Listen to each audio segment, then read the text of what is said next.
Hello students, welcome to my next class of advanced structural engineering. ఈ వీడియోలో మన topic వచ్చేసి design of RCC chimneys part 3. So దీనికి సంబంధించిన గివెన్ డేటా మనం చూసుకున్నట్టయితే ఫస్ట్ ఆఫ్ ఆల్ మనకి ఎక్స్టర్నల్ డయామీటర్స్ ఇచ్చాడు, top and bottom. So top ఒక ఎక్స్టర్నల్ డయామీటర్, బాటమ్ ఒక ఎక్స్టర్నల్ డయామీటర్ ఉంటే అది ఆబ్వియస్లీ చిమ్నీ విత్ ఇంక్లినేషన్ చెప్పేసి మనకు అర్థం చేసుకోవచ్చు. సో ఇప్పుడు దాకా మనము ఈవెన్ సైజ్డ్ అంటే ఒక విధంగా uniform without inclination type of chimney మనం చూసుకున్నాము. బట్ ఇక్కడ మనం ఫిగర్ అబ్జర్వ్ చేస్తే మనకు ఎటువంటి టైప్ ఆఫ్ చిమ్నీ కనిపిస్తుంది. సమ్ ఇంక్లినేషన్ దాంట్లో ఉంది, సమ్ స్లాంటింగ్ అనేది దాంట్లో ఉంది కదా.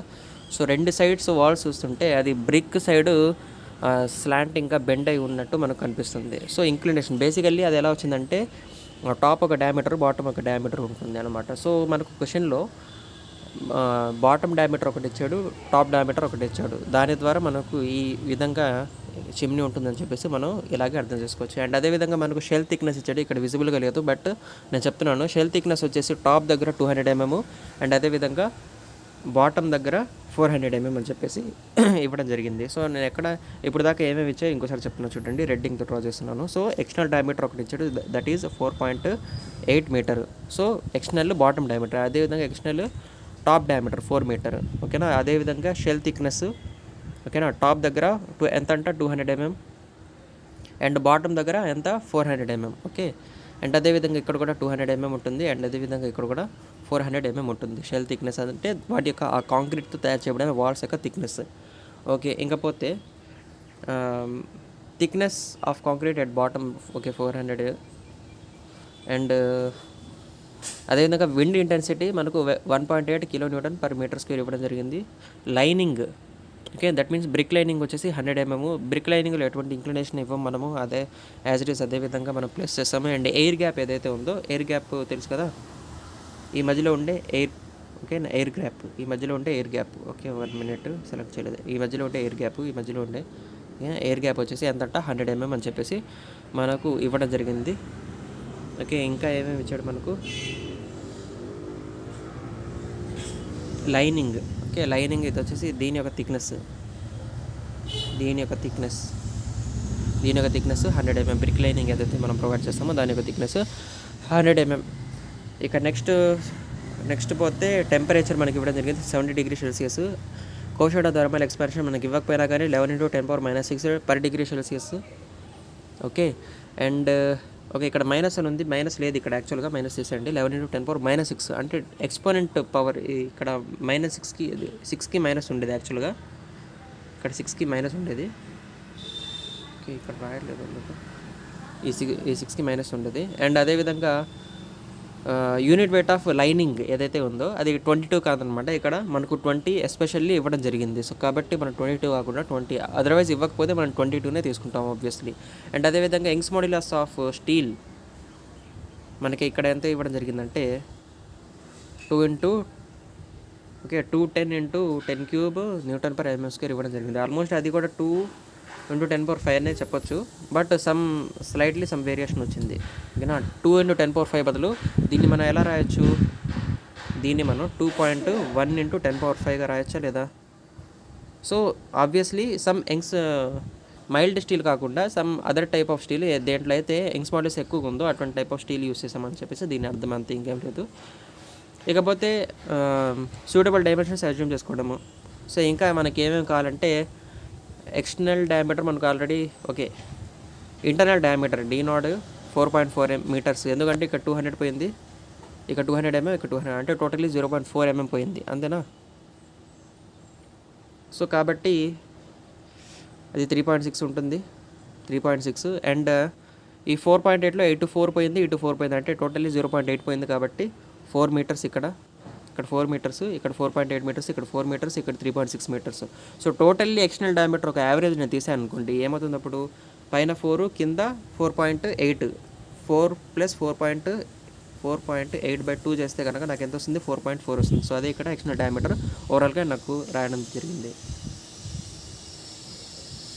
అండ్ దాని తర్వాత ఇంటర్నల్ డయామీటర్ ఒక యావరేజ్ తీసుకుంటే కింద ఒక 4 meters, పైన ఒక 3.6 ఇంటర్నల్ డయామీటర్ సంబంధించి చెప్తున్నా. సో 4 + 3.6/2 చేస్తే ఆబ్వియస్లీ 3.8 8 వస్తుంది. సో ఇంటర్నల్ డయామీటర్ ఇది. అండ్ థిక్నెస్ ఆఫ్ వాల్స్ కనుక మనం చూసుకున్నట్టయితే పైన 200 ఉంది, కింద 400 ఉంది. బేసికల్లీ యావరేజ్గా 300 mm అని చెప్పేసి తీసుకోవచ్చు. సో అంతే, ఇంకేం లేదు, ఈ డిఫరెన్స్ అంతవరకే. ఓకేనా. ఎక్స్టర్నల్ డయామీటర్స్ ఎప్పుడైతే మనకు వేరువేరుగా ఇస్తాడో అప్పుడు మనము ఈ విధంగా యావరేజ్గా క్యాలిక్యులేట్ చేసుకుంటాము, అంతేనా. And internal diameter 1 minute. Okay, brick lining సంబంధించి ఎక్స్టర్నల్ డయామీటర్ వచ్చేసి 3.4 ఉంటుంది. ఎందుకంటే 3.6లో అటు 200 ఇటు 200 పోతుంది. సారీ, అటు 100 ఇటు 100 పోతుంది, 3.4 అవుతుంది ఇది. అండ్ 3.4లో నుంచి అటు 100 ఇటు 100 పోతే 0.2 పోతే 3.2 మీటర్స్ వస్తుంది. ఓకే, సారీ, చాలా నాయిసెస్ వస్తున్నట్టున్నాయి. బేసికల్లీ నేను బయట కోర్ట్యార్డ్ ఏరియాలో కూర్చొని రికార్డ్ చేస్తున్న వీడియో కాబట్టి వెహికల్ సౌండ్ ఏమైనా వస్తే కనుక కొంచెం అడ్జస్ట్ అవ్వండి. ఓకే, ఇంకపోతే మాడ్యులర్ రేషియో 280/3 సిగ్మా సిబిసి. మనకు M25 ఇచ్చాడు. M25కి ఎంత 8.5 కదా సిగ్మా సిబిసి. సో అదే నేను పుట్అవుట్ చేసిన తర్వాత నాకు ఎంత వస్తుంది M వాల్యూ అంటే 10.98 యాజ్ యూజువల్. అండ్ అదేవిధంగా పర్మిసిబుల్ స్ట్రెసెస్ నేను చూసుకున్నట్టయితే కనుక పర్మిసిబుల్ స్ట్రెసెస్ వచ్చేసి సిగ్మా సి ఇది 8.5, సిగ్మా ఎస్టీ స్ట్రెసెస్ స్టీల్ వచ్చేసి 230. Okay, Young's model of steel నా దగ్గర తెలుసు. ఈసీ నేను క్యాలిక్యులేట్ చేయొచ్చా లేదా, ఈసీ క్యాలిక్యులేట్ చేయొచ్చా లేదా. సో ఎం తెలుసు, ఈఎస్ తెలుసు, ఆబ్వియస్లీ ఈసీ క్యాలిక్యులేట్ చేయొచ్చు. So that is 19125.68 Nm². ఈ విధంగా యంగ్స్ మోడల్స్ ఆఫ్ కాంక్రీట్ కూడా నేను డిటర్మైన్ చేశాను. ఇకపోతే eccentricity. Okay, eccentricity is equal to M/W. Obviously eccentricity is equal to M/W. Okay, and M is equal to అంతే, M is equal to load into perpendicular distance. But మనకి ఇక్కడ intensity formula ఉంది కాబట్టి మనం D0/H అనే ఏరియాతో కూడా multiply చేస్తాము. So దానికి సమ్ షేప్ ఫ్యాక్టర్ ఇన్ఫ్లుయెన్స్ కూడా ఉంటుంది కాబట్టి షేప్ ఫ్యాక్టర్తో కూడా మల్టిప్లై చేయాల్సి వస్తుంది. ఇది సర్క్యులర్ టైప్ ఆఫ్ సెక్షన్ కాబట్టి 0.7తో మల్టిప్లై అవుతుంది. ఇక మిగతాది విండ్ ఇంటెన్సిటీ వచ్చేసి 1.8. D0 ఎక్స్టర్నల్ డయామీటర్ మనం యావరేజ్గా తీసుకుంది 4.4. టోటల్ హైట్ మన క్వశ్చన్లో ఇవ్వడం జరిగింది 70 meters. ఇక H/2 పర్పెండిక్యులర్ డిస్టెన్స్ అంటే అది దాని యొక్క సెంటర్ ఆఫ్ గ్రావిటీ దగ్గర యాక్ట్ అవుతుంది కాబట్టి ఈ విధంగా చిమ్నీ ఉంటే దాని యొక్క సెంటర్ ఆఫ్ గ్రావిటీ దగ్గర యాక్ట్ అవుతుంది. దాని యొక్క సెంటర్ ఆఫ్ గ్రావిటీ ఎక్కడ లై చేస్తుంది, ఆబ్వియస్లీ రెక్టాంగులర్ పోర్షన్కి దాని యొక్క హైట్ హాఫ్ లోడ్ అది లై చేస్తుంది. సో ఆబ్వియస్లీ 70/2 వస్తుంది. ఈ విధంగా మొమెంట్ మనం డిటర్మైన్ చేసుకుంటే కనుక 1352.8 kN/మీటరు. అండ్ ఇక అదేవిధంగా గామాసి. ఓకే, W అంటే self weight of concrete plus self weight of lining. Self weight of లైనింగ్లో ఈసారి మనం 22 తీసుకోకుండా 20 తీసుకుంటాము. అండ్ మిగతా వాల్యూస్ ఇంకా సేమ్గానే ఉంటాయి. Okay, external minus internal diameter square. Okay, ఇక్కడ కూడా external diameter square minus internal diameter square. Okay, into height, ఇటు దాని యొక్క హైట్ వచ్చేసి 50గా మనం అజ్యూమ్ చేసుకుంటాం అనమాట. క్వశ్చన్లో ఈ 50 అనేది ఇవ్వలేదు. బట్ ఏదైతే కాంక్రీట్ ఒక హైట్ ఉందో, కాంక్రీట్ షెల్ ఒక హైట్ ఉందో దానికంటే తక్కువగానే తీసుకోవాలి. అది ఏదర్ 60, 50 ఎంతైనా తీసుకోవచ్చు. ఓకే, సో మనం ఇక్కడ 50గా అజ్యూమ్ చేసుకుంటున్నాం. ఓకే, 50గా అజ్యూమ్ చేసుకుంటా, 50 meters అని చెప్పేసి. ఇక్కడ నేనేం చేస్తాను, దాని యొక్క యూనిట్ వెయిట్తో దాని యొక్క వాల్యూమ్ని మల్టిప్లై చేస్తాను. దాని ద్వారా నాకు వెయిట్ అనేది వస్తుంది, డిటర్మైన్ అవుతుంది. So that is 7799 kN. ఈ విధంగా నేను M వాల్యూ W వాల్యూ తెలుసుకున్నాను కాబట్టి ఈ వాల్యూ కూడా తెలుసుకోవచ్చు. That is in terms of M చూసుకున్నట్టయితే 1741.6 mm. ఓకే, అండ్ ఇకపోతే డెరివేషన్ నుంచి ఫ్రమ్ డెరివేషన్ నేను ఏ ఫార్ములా వేసుకోవచ్చు, డెరివేషన్ నుంచి నేను ఈ ఫార్ములా వేసుకోవచ్చు. సో ఈ ఫార్ములాని మీరు బై హార్ట్ చేయాలని చెప్పేసి చెప్పాను. Okay, is equal to R into TS minus TC into pi minus 5/2 plus sin 2π/4 plus MTS π/2 by TC minus TS into sin 5 pi plus pi minus 5 cos 5 plus MTS pi cos 5 చేస్తే మనం ఇక్కడ 5 అనేది first of all assume చేసుకుంటాం. దాని తర్వాత check చేసుకుంటాము. ఒకవేళ మనకు ఈ వాల్యూ అప్టైన్డ్ వాల్యూ కంటే ఎక్కువ వచ్చింది చెక్లో, అప్పుడు మనం ఏం చేస్తాం, 5 వాల్యూని కాస్త తగ్గించుకుంటాం. ఎందుకంటే ఈజ్ అనేది ఇక్కడ డైరెక్ట్లీ ప్రొపోర్షనల్ టు 5 అన్నమాట, అంతే కదా. సో ఆబ్వియస్లీ ఎప్పుడైతే మనకు ఈ వాల్యూ ఎక్కువ వస్తుందో అప్పుడు మనం 5 వాల్యూ తగ్గించుకుంటాం. సో ఫస్ట్ ఆఫ్ ఆల్ మనం అజ్యూమ్ చేసుకుంటాం అనమాట ఈ 5 వాల్యూ అనేది ఇన్ టర్మ్స్ ఆఫ్ రేడియన్స్లో. ఓకేనా, సో 70 degrees మనం అజ్యూమ్ చేసుకుంటే దాన్ని 70 degreesని మనం రేడియన్స్లో కన్వర్ట్ చేసామనుకోండి ఏమవుతుంది, 1.222 రేడియన్స్ అవుతుంది. అండ్ దాన్ని డైరెక్ట్గా మనం ఫార్ములాలో కనుక సబ్స్టిట్యూట్ చేస్తే మనకు సమ్ ఈ వాల్యూ అనేది ఇంత వస్తుంది. So that is 166.79. ఇది వచ్చేసి దేనికంటే తక్కువగా ఉంది. యాక్చువల్లీ మనకు అప్టైన్ అయిన వాల్యూ. ఈ వాల్యూ అనేది ఎస్టాబ్లిష్డ్ వాల్యూ అనమాట. ఇది ఏం చేంజ్ ఉండదు. సో దానికంటే ఇప్పుడు తక్కువ వచ్చింది కాబట్టి సమ్ సార్ట్ ఆఫ్ వాల్యూ అనేది సమ్ సార్ట్ ఆఫ్ అమౌంట్ అనేది తగ్గించాలి. సో ఎక్కువగా కూడా మరీ తగ్గించకూడదు, ఎందుకంటే మరీ ఎక్కువ డిఫరెన్స్ కూడా లేదు. సో 1 వాల్యూ అనేది నేను తగ్గిస్తున్నాను. సో దట్ ఈజ్ 70 ఉండేది నేను ఓకే తగ్గకూడదు, ఇక్కడ పెంచాలి. ఎందుకంటే ఈ వాల్యూ అనేది తక్కువ వచ్చింది కదా. సో కాబట్టి మనం 5 వాల్యూ పెంచాలి. సో నేను ఎంత పెంచాను, 74 degrees పెంచాను ఆల్మోస్ట్. ఇదొక జస్ట్ ఒక అంచనా మాత్రమే. అంచనాను బట్టి మనం ఇక్కడ ఒకసారి 5 వాల్యూ అజ్యూమ్ చేసుకుంటాం. దాని తర్వాత తక్కువ వచ్చిందా ఎక్కువ వచ్చిందా దాన్ని బట్టి మనం ఈ 5 వాల్యూ అనేది ఫైనల్లీ అడాప్ట్ చేసుకుంటాం. ఒక్కసారి చేస్తాం అంతే. ఓకేనా. ఇప్పుడు మనకి ఇక్కడ 5 ఈ వాల్యూ అనేది తక్కువ వచ్చింది. ఈ ఈజ్ డైరెక్ట్లీ ప్రొపోర్షనల్ టు 5 కాబట్టి ఇక్కడ ఈ తక్కువ వచ్చింది కాబట్టి 5 అనేది ఇక్కడ ఆబ్వియస్లీ ఈ వాల్యూ ఎక్కువ రావడానికి 5 వాల్యూ అనేది ఇక్కడ పెంచాలి. 5 వాల్యూ అనేది ఆబ్వియస్లీ ఇక్కడ పెంచాలి, అంతే కదా. సో కాబట్టి నేను పెంచాను. ఎంత పెంచాను, 4 degrees పెంచాను.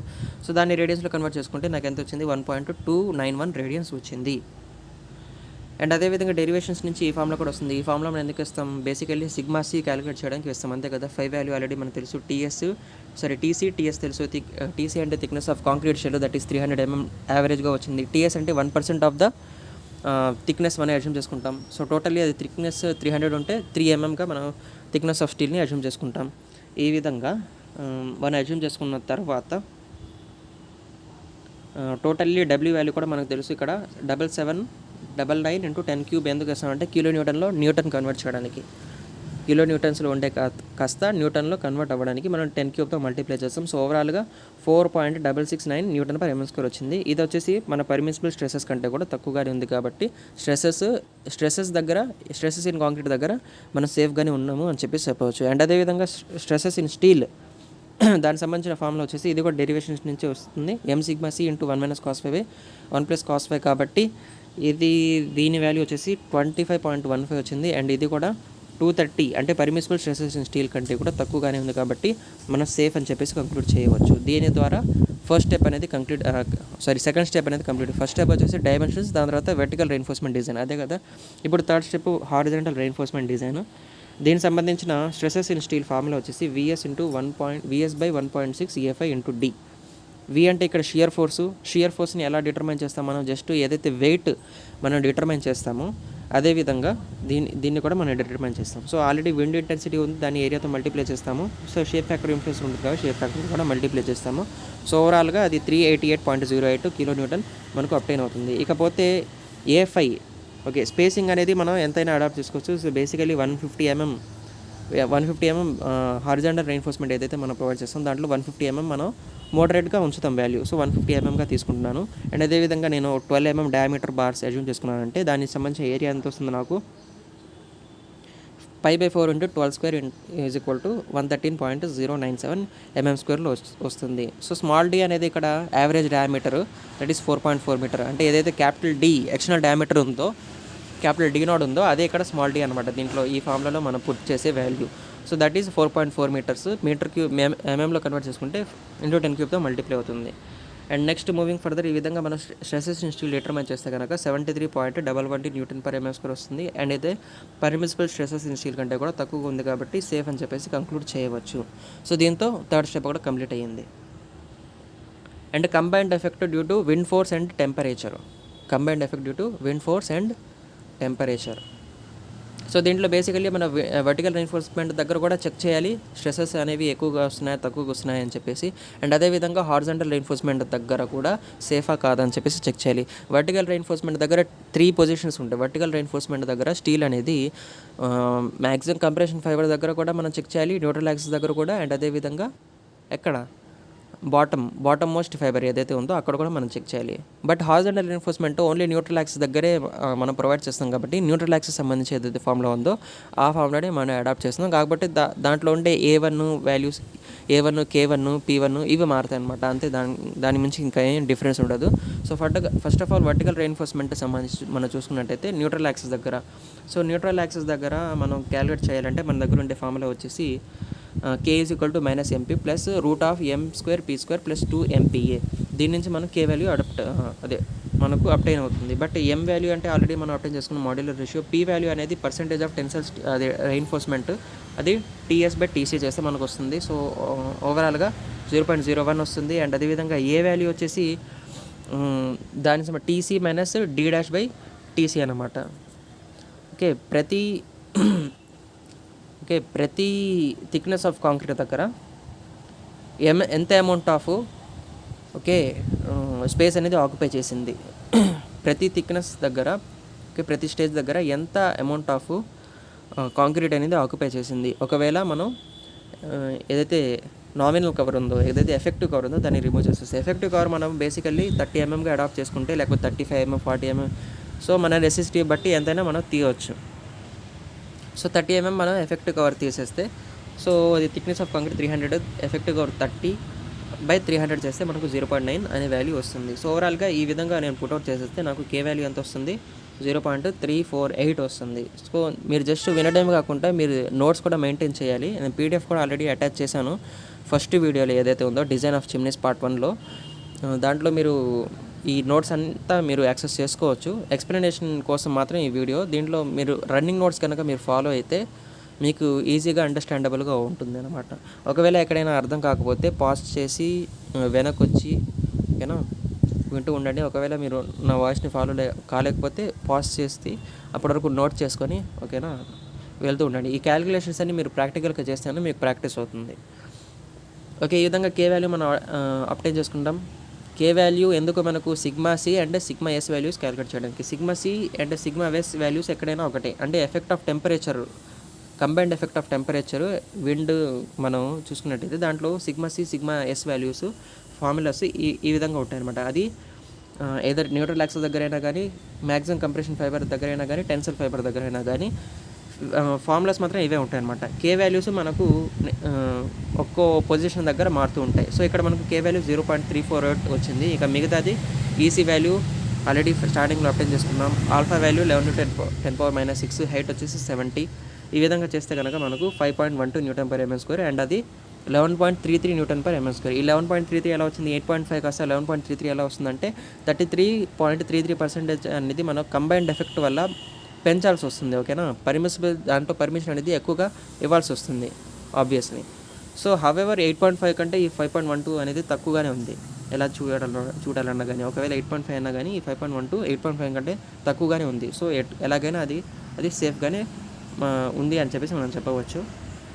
And σs that is stresses in steel, ES × A-K α/T.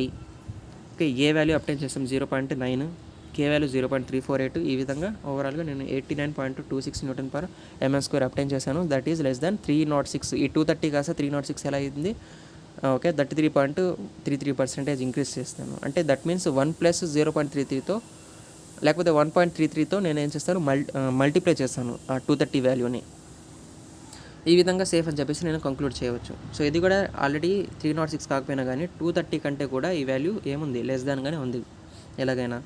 So ఈ విధంగా న్యూట్రల్ యాక్సిస్ దగ్గర కంప్లీట్ అయిపోతుంది. నెక్స్ట్ మ్యాక్సిమం కంప్రెషన్ ఫైబర్ దగ్గర ఉండే ఫార్ములా వచ్చేసి σc × 1 + m-1 × p/k/2 - mp × a-k/k EC/k α/T. ఈ EC అనేది EC Young's modulus of concrete. But ఇక్కడ ఈ σc అనేది మనం ఎక్కడ వేస్తాం, ఏదైతే వర్టికల్ రీన్ఫోర్స్మెంట్లో మనకు అంటే సెకండ్ స్టెప్లో మనకు σc ఏదైతే అప్టైన్ అయిందో ఆ వాల్యూ ఇక్కడ వేస్తాం అనమాట.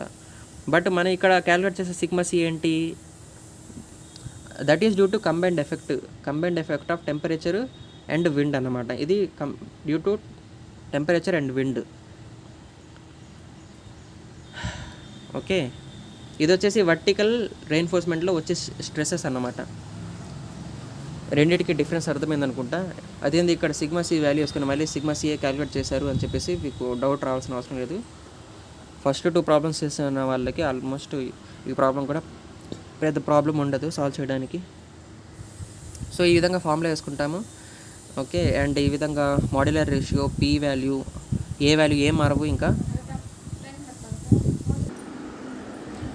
సో హెన్స్ ఆ విధంగా మనం కే వాల్యూ బైనరీ ఈక్వేషన్ ఫామ్లో వేసుకొని అప్టైన్ చేసుకుంటాము. సో ఇది డైరెక్ట్గా మన క్యాల్సీలో వేసి మనం అప్టైన్ చేయొచ్చు ఈ వాల్యూ అనేది. ఓకే, దట్ ఈజ్ 0.839 వస్తుంది అన్నమాట. ఈ విధంగా కే వాల్యూ వచ్చిన తర్వాత ఈ కే వాల్యూని పుట్అవుట్ చేస్తాము. ఈసీ ఆల్ఫా టీ వాల్యూస్ అనేవి సేమ్గానే రిమైన్ అవుతాయి. కే వాల్యూ ఒకటే మారుతుంది, దట్ ఈస్ 0.839. అండ్ అదేవిధంగా ఇక్కడ కూడా కే వాల్యూ ఒకటే మారుతుంది, దట్ ఈజ్ 0.839. ఈ మిగతా వాల్యూస్ అన్నీ సేమ్గా ఉంటాయి. ఓవరాల్గా ఇవి కూడా ఓకే. ఇక్కడ మనకు మ్యాక్సిమం కంప్రెషన్ ఫైబర్ దగ్గర ఇది సేఫ్ కాదు అని చెప్పేసి కంక్లూడ్ అయింది. ఎందుకంటే 12.36 వచ్చింది స్ట్రెస్. ఇక్కడ స్ట్రెస్సెస్ అనేవి అక్కడ ఎక్కువగా వస్తున్నాయి. సో ఆబ్వియస్లీ అక్కడ స్టీల్ అమౌంట్ అనేది పెంచాల్సి వస్తుంది ఇక్కడ. బట్ స్ట్రెస్సెస్ ఇన్ స్టీల్ ఏదైతే ఉందో, ఓకే, స్ట్రెస్సెస్ ఇన్ కాంక్రీట్ దగ్గర నాట్ సేఫ్ అయింది. కాబట్టి కాంక్రీట్ యొక్క థిక్నెస్ ఆర్ కాంక్రీట్ యొక్క అమౌంట్ ఏదైతే ఉందో దాన్ని మనం పెంచాల్సి వస్తుంది. సో నాట్ సేఫ్ అని చెప్పేసి కంక్లూడ్ చేస్తే చాలా అనమాట ఇక్కడ. దాని తర్వాత ఇంకేం చేయలేదు. అండ్ అదేవిధంగా మ్యాక్సిమం టెన్షన్ ఫైబర్. సో ఇక్కడ నాకు నాట్ సేఫ్ అని చెప్పేసి వచ్చింది. ఒకవేళ మీరు ఒకసారి క్యాలిక్యులేట్ చేసి చూడండి మొత్తము, మీకు ఏమైనా 11.33 లోపు వాల్యూ వస్తే ఒకసారి నాకు కన్వే చేయండి.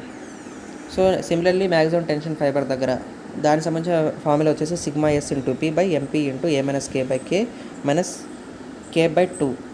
ఓకే, ఇక్కడ సిగ్మా ఎస్ అనేది వర్టికల్ రీఎన్ఫోర్స్మెంట్లో ఏదైతే వాల్యూ వచ్చిందో ఆ వాల్యూ అనమాట. ఆ వాల్యూ ఇక్కడ వేసుకుంటాం. దాని ద్వారా మనం కే వాల్యూ ఫైండ్ అవుట్ చేసుకుంటాం, దట్ ఈస్ 0.205. ఈ విధంగా సిగ్మా సి వాల్యూలో మనం కే వాల్యూ 0.205 పుట్అవుట్ చేసుకొని 3.02 అని చెప్పేసి అప్లై చేసుకుంటాం. హెన్స్ ఇట్ ఈస్ సేఫ్ అని చెప్పేసి కంక్లూడ్ చేస్తాం. అండ్ అదేవిధంగా ఇక్కడ కే వాల్యూ 0.205 అని చెప్పేసి పుట్అవుట్ చేస్తాం. 112.38 వాల్యూ అప్లై చేసుకొని సేఫ్ అని చెప్పేసి కంక్లూడ్ చేస్తాం. దీంతో మన లాస్ట్ స్టెప్లో ఫస్ట్ స్టెప్ కంప్లీట్ అవుతుంది. లాస్ట్ స్టెప్లో ఫస్ట్ స్టెప్ అంటే వర్టికల్ రీఎన్ఫోర్స్మెంట్ సంబంధించిన చెక్ అనేది కంప్లీట్ అవుతుంది. నెక్స్ట్ వచ్చేసి హారిజాంటల్ రీఎన్ఫోర్స్మెంట్. సో హారిజాంటల్ రీఎన్ఫోర్స్మెంట్లో తేడా ఏముండదు. బేసికల్లీ న్యూట్రల్ యాక్సిస్, అదే వర్టికల్ రీఎన్ఫోర్స్మెంట్లో న్యూట్రల్ యాక్సిస్ దగ్గర ఫార్ములా వేస్తాం కదా కే వాల్యూ కనుక్కోవడానికి, సేమ్ దాంట్లో కూడా ఇదే ఫార్ములా వేస్తాము. బట్ దీంట్లో చేంజ్ అయ్యేది ఏంటంటే పి బదులు P1 వస్తుంది, ఏ బదులు A1 వస్తుంది. ఓకే, P1 ఎలా కనుక్కుంటామంటే మనము TS1/TC అనే ఫార్ములా ద్వారా కనుక్కుంటాం. TS1/TC వస్తుంది. TS1 ఏమవుతుందంటే ఏరియా అపాన్ స్పేసింగ్ అవుతుంది formula. Area upon spacing, thickness of steel కనుక్కోవడానికి ఏరియా అపాన్ స్పేసింగ్ ఫార్ములా ఇస్తాము. ఓకే, డయామీటర్ ఆఫ్ స్టీల్ వచ్చేసి 12 కాబట్టి 5/4 × 12² చేస్తే మనకి A5 కనుక్కుంటాము. అండ్ స్పేసింగ్ 150 కాబట్టి ఓవరాల్గా మనకు TS1 0.754 mm అప్టైన్ అవుతుంది. దీని ద్వారా మనము పీ వాల్యూ అనేది అప్లై చేస్తాం, దట్ ఈస్ 2.51 × 10⁻³ ఇక వర్టికల్లీ ఇప్పుడు మనం డిటర్మైన్ చేయాలి కాబట్టి ఎఫెక్టివ్ కవర్ కనుక్కోవడానికి effective cover in terms of okay ఏదైతే స్పేసింగ్ మనం ఉంచుతామో మన అవుటర్ మోస్ట్ ఫైబర్కి టచ్ అవ్వకుండా సమ్ సార్ట్ ఆఫ్ స్పేసింగ్ అనేది ఉంచుతాం కదా కరోజన్ని మనం అవాయిడ్ చేయడానికి. సో ఆ స్పేసింగ్ హారిజాంటల్లీ మనకి ఎంత కావాలంటే ఇంత కావాలన్నమాట. సో వర్టికల్లీ ఫర్ సపోజ్ మనము 20 mm అని చెప్పేసి అడాప్ట్ చేసుకున్నాం. ఓకే, అడాప్ట్ చేసుకున్నాం. సో 20 mm అని చెప్పేసి అడాప్ట్ చేసుకున్నాం. సో ఓవరాల్గా ఓకే ఎఫెక్టివ్ కవర్ వచ్చేసి ఎంత తీసుకున్నాను 30గా తీసుకున్నాను అంతే కదా. స్టార్టింగ్లో నేను ఎఫెక్టివ్ D' అడ్జూమ్ చేస్తుంది 30 mm అని చెప్పేసి అడ్జూమ్ చేస్తున్నాను. సో దాంట్లో నుంచి ఓకే ఎక్కడ వరకు ఉంటుంది ఆ రీఎన్ఫోర్స్మెంట్, దీంట్లో ఈ వర్టికల్ రీఎన్ఫోర్స్మెంట్లో హాఫ్ అండ్ హారిజాంటల్ రీఎన్ఫోర్స్మెంట్లో హాఫ్ కన్సిడర్ చేస్తాం. సో 30 - 20/2 - 12/2 ఏ విధంగా వస్తుందో ప్రీవియస్ క్లాసెస్లో ఎక్స్ప్లెయిన్ చేస్తున్నాం క్లియర్గా, అక్కడ చూడండి. సో ఈ విధంగా 14 mm అవుతుందన్నమాట. ఇది వచ్చేసి ఎఫెక్టివ్ కవర్, ఇది వచ్చేసి వర్టికల్ రీఎన్ఫోర్స్మెంట్ డయామీటర్, ఇది వచ్చేసి హారిజాంటల్ రీఎన్ఫోర్స్మెంట్ డయామీటర్. ఈ 12, 20, 30 అనేది బై 2 అనేది యావరేజ్ అనమాట. అంటే దాని యొక్క సెంటర్ ఆఫ్ గ్రావిటీ వరకు మనం తీసుకుంటాము. ఓకే, ఈ విధంగా 14 mm అని చెప్పేసి మనకు వాల్యూ వస్తుంది. సో హెన్స్ మనం కనుక్కోవాల్సిన అల్టిమేట్లీ ఏంది A1 వాల్యూ కదా. So TC - D1'/TC. Okay, D1' - TC. D' అంటే ఎఫెక్ట్ కవర్, D1' అంటే దీంట్లో ఉన్న హారిజాంటల్ రీఎన్ఫోర్స్మెంట్ కావాల్సిన ఎఫెక్ట్ కవర్ అనమాట. ఈ విధంగా 0.9533 వాల్యూ మనకు వస్తుంది. అండ్ హెన్స్ కే వాల్యూ అనేది మనం దీని నుంచి ఏం రాయొచ్చు 0.2033 అని చెప్పేసి రాయొచ్చు. అండ్ హెన్స్ దాని వాల్యూలో పుట్అవుట్ చేసుకుంటే అదే ఫార్ములాలో పుట్అవుట్ చేసుకుంటే ఈసీ K1 ఆల్ఫాడీలో మారేదల్లా ఇక్కడ K1 వాల్యూ ఒకటే మాత్రమే కాబట్టి 2.99 Nm/m² వస్తుంది. హెన్స్ ఇట్ ఇస్ సేఫ్ అని చెప్పేసి కంక్లూడ్ చేస్తున్నాను. అండ్ అదేవిధంగా ES into A1 - K1 into α/T. Okay, A అనేది వాల్యూ మారుతుంది, ఇక్కడ ఏదైతే అప్టైన్ అయిందో ఆ వాల్యూ వేస్తాం అన్నమాట. That is 0.9533. కే వాల్యూ ఇక్కడ మనకు అప్టైన్ అయిన వాల్యూ 0.2033 కాబట్టి hence sigma S value 121.275 Nm/mm². Combined effect కనుక మనం చూసుకున్నట్టయితే ఆల్రెడీ హారిజాంటల్ రెయిన్ఫోర్స్మెంట్ క్యాలిక్యులేట్ చేసినప్పుడు మనకి ఎంత వచ్చింది, స్ట్రెసెస్ ఇన్ స్టీల్ వచ్చేసి 73.112 వచ్చింది అంతే కదా. అండ్ ఇక్కడ వచ్చేసి 121.275 వచ్చింది. సో రెండింటిని కంబైన్డ్ ఎఫెక్ట్ మనకు చూసుకున్నట్టయితే 194 వస్తుంది. ఆ విధంగా చేసుకున్నా కానీ కంబైన్డ్ ఎఫెక్ట్ వల్ల 306.6 కంటే కూడా తక్కువగానే ఉంది. హెన్స్ ఇట్ ఈస్ సేఫ్ అని చెప్పేసి కంక్లూడ్ చేయవచ్చు. సో ఈ క్లాస్లో ఎంతవరకే. Thank you for watching this video. Stay tune for my upcoming videos. Thank you.